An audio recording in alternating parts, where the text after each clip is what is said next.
और दोस्तों, मैं Kishan Pandey medical care centre में आपका स्वागत करता हूं। तो आज हम पढ़ने वाले हैं ब्लड क्या होता है, उसके कंपोनेंट्स के फंक्शन और वो कहाँ पाए जाते हैं, ब्लड ग्रुप कितने प्रकार के होते हैं, उनकी खोज किसने की, ब्लड कोगुलेटिंग फैक्टर और ब्लड से होने वाले जो डिसीज़ हैं उनके बारे में हम डिस्कस करते हैं।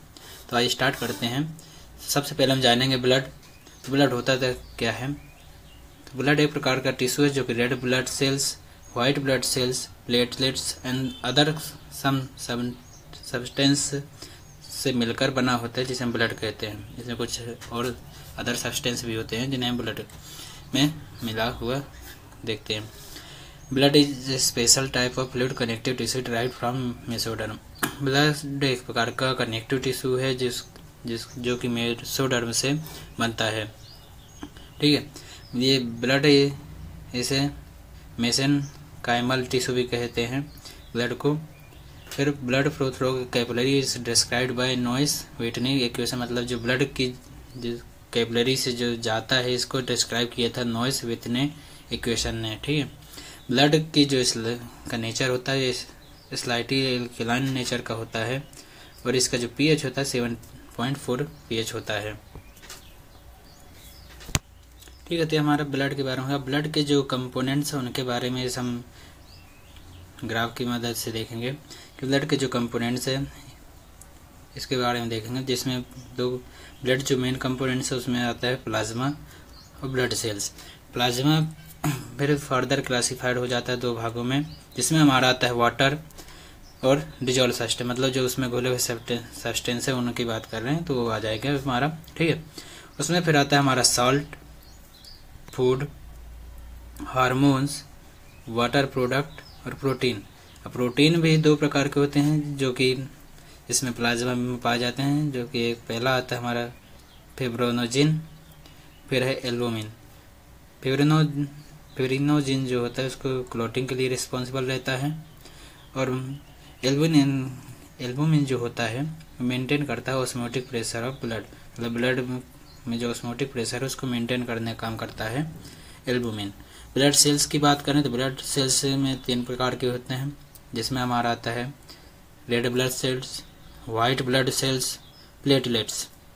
अब इसके जो फंक्शन होते हैं क्या होते हैं कि रेड ब्लड सेल्स होता है ऑक्सीजन को ट्रांसपोर्टेशन करता है। ठीक है, वाइट ब्लड सेल्स जो होते हैं वो डिफेंस करते हैं, मतलब डिफेंस का काम करते हैं डिसीज से। प्लेटलेट्स जो क्या करता है वो क्लोटिंग का काम करते हैं। अब जो वाइट ब्लड सेल्स हैं ये भी 2 प्रकार के होते हैं, ग्रेन्युलोसाइट और अग्रेन्युलोसाइट। ग्रेन्युलोसाइट में 3 प्रकार की होती हैं, न्यूट्रोफिल, ईसोफिल और बेसोफिल। ठीक है, अब जो अग्रेन्युलोसाइट होती हैं 2 प्रकार से होते हैं, जैसे क्लासीफाई किए थे लेम्फोसाइट और मोनोसाइट में। लेम्फोसाइट जो है फर्दर क्लासीफाइड टू 5 पार्ट्स में, जिसमें हमारा आता है बीटा सेल्स और टी सेल्स। बीटा सेल्स जो काम करता है वो एंटीबॉडीज़ का प्रोडक्शन करता है और टी सेल्स है वो कैंसर सेल्स को इन्फेक्टेड जो कैंसर सेल्स हैं उनको डेथ करता है, किल करता है। ठीक है, तो अब हम ब्लड के जो टाइप्स हैं उनके जो टाइप्स ऑफ सेल ब्लड में जो सेल्स पाई जाती हैं उनके टाइप्स और उनके जो ओरिजिन हैं, फंक्शन क्या है और टाइप्स ऑफ न्यूक्लियस के बारे में अब देखते हैं। तो हमारा जो पहला आता है वो आता है रेड ब्लड सेल्स।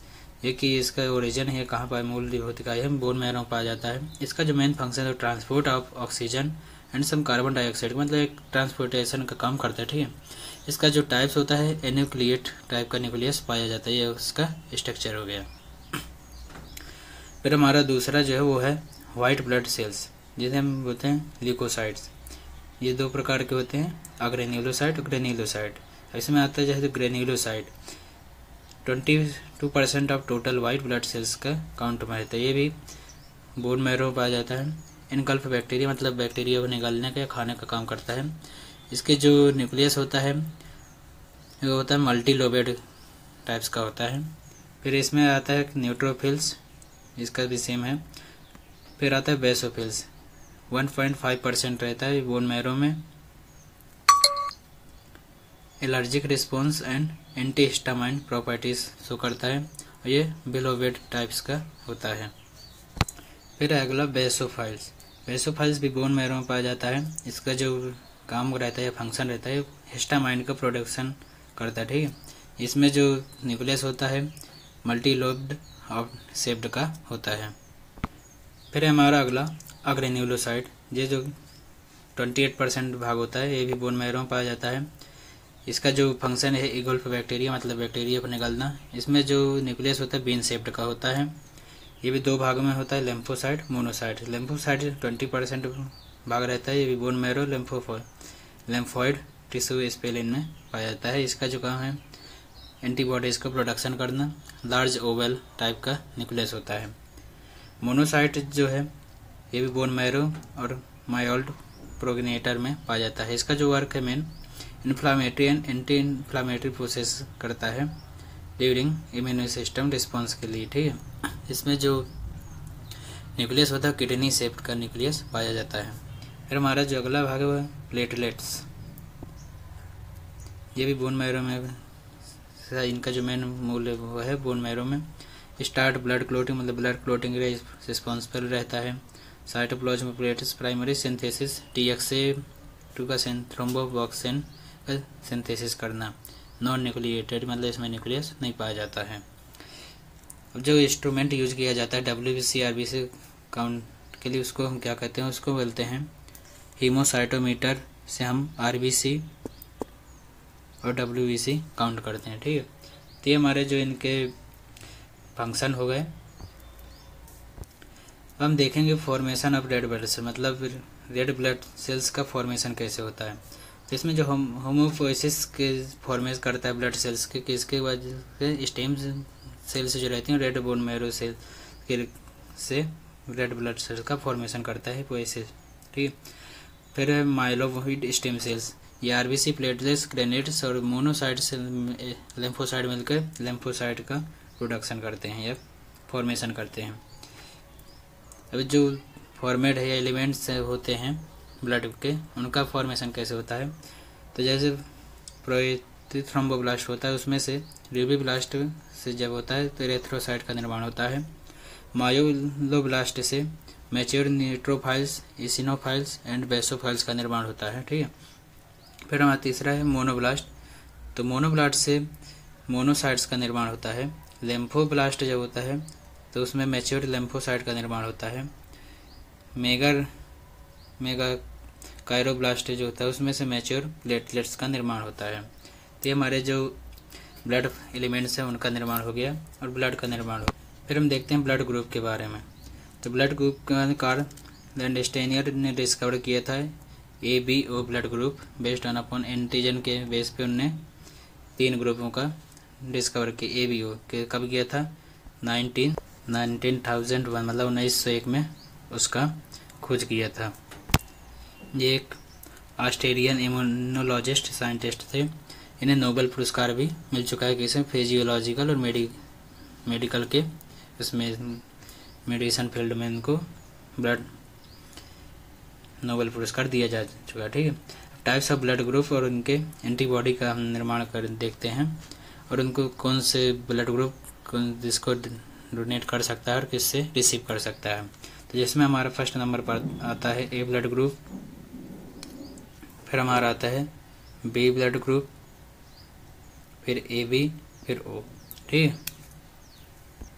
हमारा जो A ब्लड ग्रुप है इसकी जो एंटीजन होता है A होता है, एंटीबॉडी B होती है और इस A और AB को डोनेट कर सकता है, रिसीव कर सकता है सिर्फ O और A ब्लड ग्रुप वालों से। फिर हमारा जो आता है B ब्लड ग्रुप, तो इसका जो एंटीजन होता है B होता है, एंटीबॉडी A होती है, ये डोनेट कर सकता है B और AB वालों को, रिसीव कर सकता है O और B वालों से। AB जो होता है इसका जो एंटीजन हो A एंड B होता है, एंटीबॉडी इसमें प्रेजेंट नहीं होती है, ठीक है। डोनेट कर सकते हैं सिर्फ AB ग्रुप वालों से, रिसीव कर सकते हैं OA और AB और AB से। O ग्रुप वालों की बात करें तो इसमें इसका कोई एंटीजन नहीं होता है, लेकिन antibody A and B types की होती हैं। ये डोनेट कर सकते हैं O, A, B और AB वालों को और सिर्फ रिसीव करते हैं सिर्फ O वालों को। O ग्रुप वालों को यूनिवर्सल डोनर कहा जाता है और AB वालों को यूनिवर्सल रिसेप्शन कहा जाता है। ठीक है। अब जो होमोस्टेसिस क्या कहते हैं, एक बार अच्छे प्रोसेस तो stop the bleeding and prevent blood की, मतलब ब्लड की सुरक्षा और ब्लीडिंग को स्टॉप करना, ये रोकना प्रोसेस कहलाता है हेमोस्टेसिस। ठीक है। इसके बाद हम देखते हैं क्लोटिंग फैक्टर कितने प्रकार के होते हैं। तो क्लोटिंग फैक्टर हमें मेनली 12 प्रकार के होते हैं। इसका हम स्ट्रिक से याद करते हैं। Freshers party tonight come let's sing and call seniors please happen.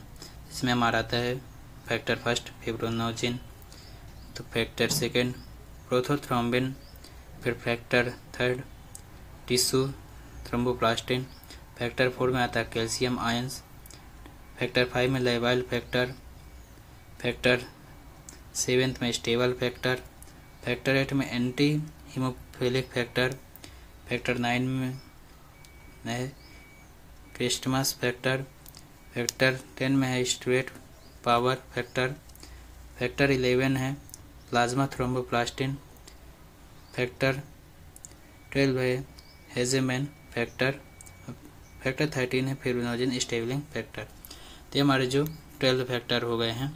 ठीक है। अब हम देखते हैं कौन सा फैक्टर का क्या क्या काम रहता है। तो factor second, 6th, 7th, 9th और 10th इनएक्टिव क्लोटिंग फैक्टर होते हैं जो एक्टिवेट होते हैं विटामिन के और कोएंजाइम के रूप में एक्टिवेट हो। हीमोफिलिया कॉस्ट होता है रिडक्शन ऑफ क्वांटिटी और एक्टिव ऑफ क्लोटिंग फैक्टर 13 के रिडक्शन से हीमोफिलिया को कॉज होता है। फिर heparin prevent blood regulation by inhibiting thrombin, मतलब थ्रोम्बिन जो है कैटेलाइज करके उसको कन्वर्ट करके फिब्रिनोजिन और फिब्रिन में कन्वर्ट करता है। हेपेरिन जो नेचुरल एक प्रकार का एंटीकोगुलेंट है जो कि ब्लड को वेसल्स में कोगुलेंट होने से बचाता है। फिर उसके डिसीज और रिलेटेड जो होते हैं WBC RBC से, उसके बारे में डिस्कस करेंगे। जिसमें हमारा था पॉलीसाइथेमिया, जिसमें एक्सेस प्रोडक्शन ऑफ RBC, मतलब RBC का प्रोडक्शन बढ़ जाता है। फिर हमारा आता है anaemia, less production of RBC का प्रोडक्शन कम हो जाता है। फिर एरेथ्रोसिएसिया, जिसमें डिनेचुरेशन ऑफ RBC, मतलब डिस्ट्रक्शन ऑफ RBC बिगड़ का जो रूटीन हो बिगड़ जाना। ल्यूकोसाइथेमिया, जिसे ल्यूकेमिया कहते हैं, नंबर ऑफ WBC इंक्रीज होना, मतलब WBC की क्वांटिटी बढ़ जाना।